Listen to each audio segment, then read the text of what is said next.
I'd like to welcome to the stage Cameron Grace.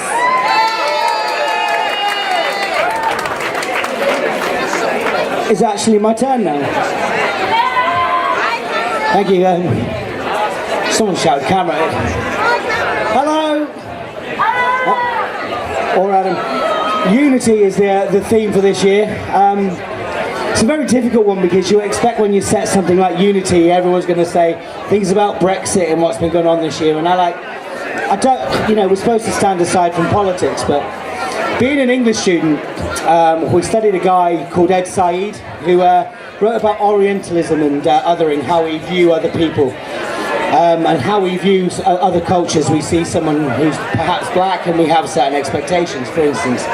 So I'm going to get past the boring bit there, but to me that kind of doesn't stop with race and then stop with gender. It starts with simple things like the way I'm dressed right now. And two friends of mine, one of them who's over there, who they saw somebody who was dressed as a goth, metalhead, and went, "Oh look, it's one of your people," as if this is exactly how I'm defined, which wouldn't normally be a problem, but I was very drunk and grumpy at the time, so I wrote a poem which is it tells how it links to unity is that it's great to be united, it's great to be of one voice, but however unity comes with putting people in boxes, and that's perhaps something we should avoid. We should be united with and mindful of other people's differences. So now I've got all past the boring part. I'm going to go on to even the worst part, and this is my poem, and it's called "One of My People." They said she was one of my people.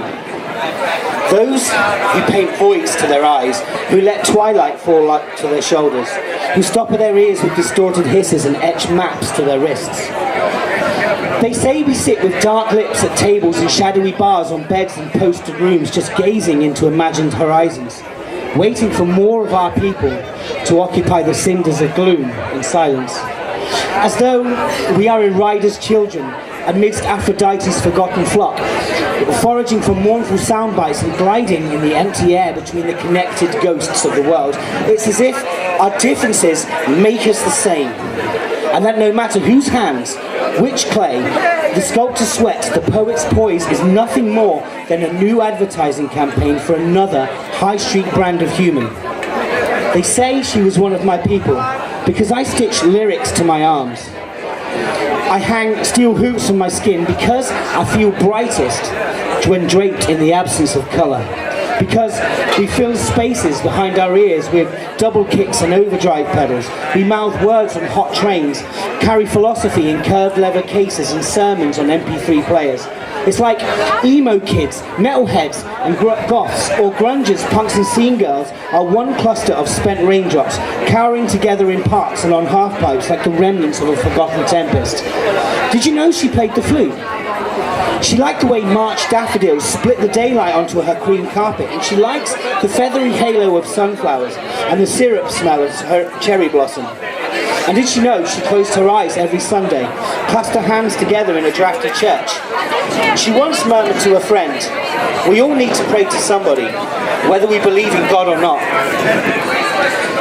But how many of you knew she liked love songs? She would sing them under tresemme clouds. She would tap her feet in the shadow puddles and create waves between her toes under the rain falling in her bath. And little things made her smile, like the way her boyfriend's handwriting looked as though a spider skated across the page, how she joked he should be a doctor when he left her notes at dawn. Or the subtle sounds of her breakfast, how her Rice Krispies clacked and spat like bubble wrap in a toddler's hands when detonated by the warm milk that made her feel 6 years old again. She liked chocolate in the evening, orange juice in the morning, ground into the glass by hand. She whistled every day on her way to work, never failing to stop to tickle the neighbour's cat. But she is still only one of my people because I spike my hair, hang chains from my jeans, because I play air guitar on the tube, and I would rather frame my eyes in pencils than wear a suit or trackies. Not because we both like poetry, or because we both read the first page before deciding to adopt a novel, And not because no day is complete without a scented candle. No, not because the Hunger Games holds a proud place in our living rooms, or that we could forget the changing of a day, bent over a table with dice or cards, Dungeons & Dragons or Magic the Gathering.